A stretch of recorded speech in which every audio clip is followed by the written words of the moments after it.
All right, let's get right into this thing, man. Tell us a little bit about the privacy portal. Cool.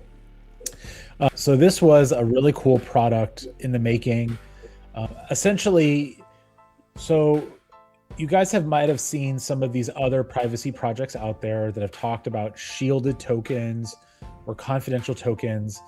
Essentially, the name for these tokens is all quite similar. It's but the end result is the same.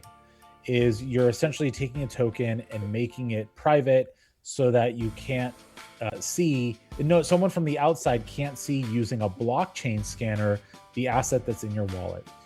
Now let's bring it back to COTI and what makes it pretty easy.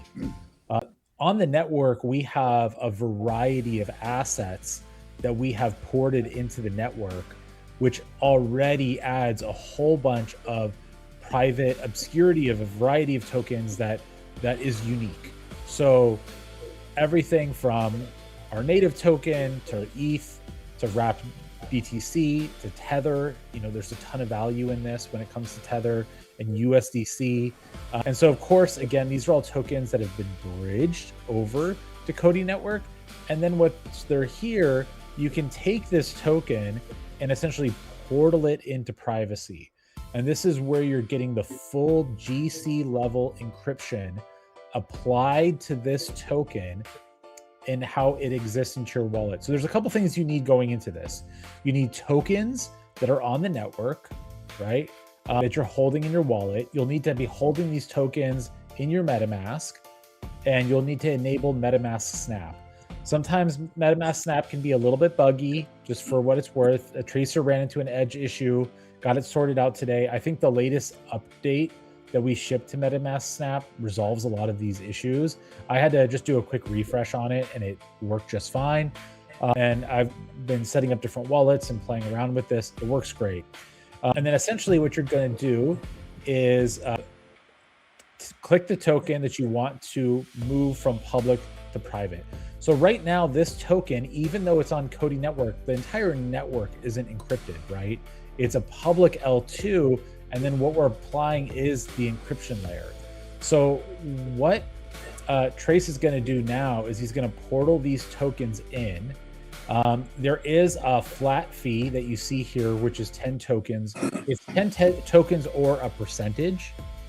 Whichever one's higher, that's the fee. And it's still very reasonable. It's lower cost than many others. And you get a clear idea here of the fees that the portal's generating.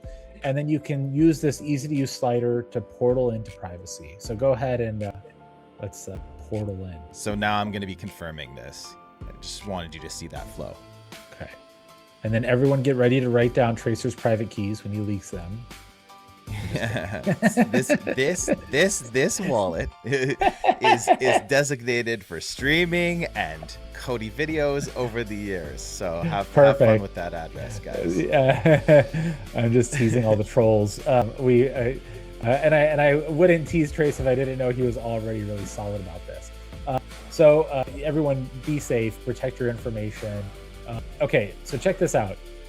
That is all it took to encrypt those tokens inside of the network.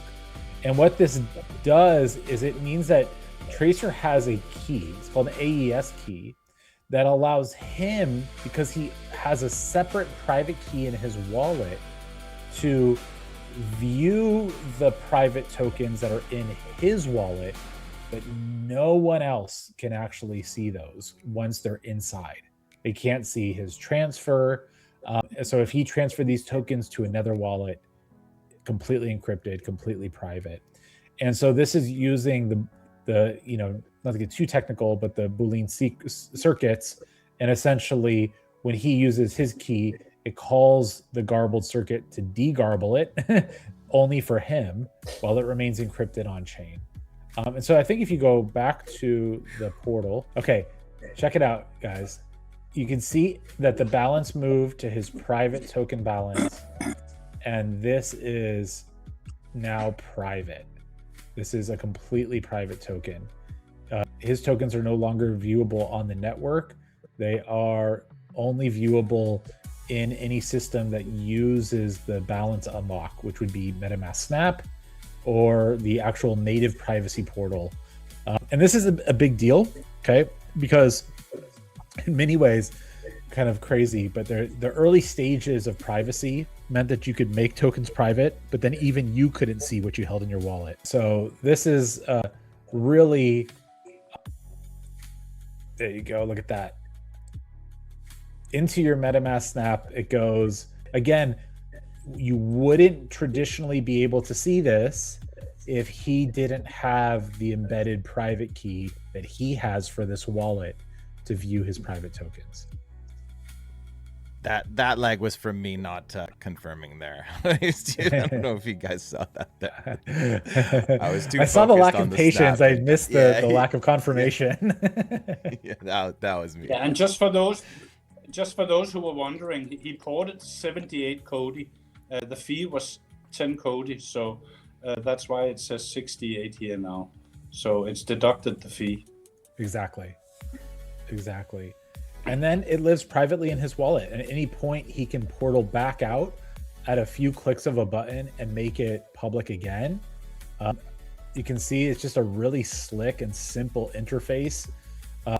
What's really cool, I think, about this is that the front end just feels very slick and simple. Once you have MetaMask Snap installed and tokens on the network, this really couldn't be more seamless. The back end is like unbelievable industry leading industrial grade level encryption and privacy that is unbreakable.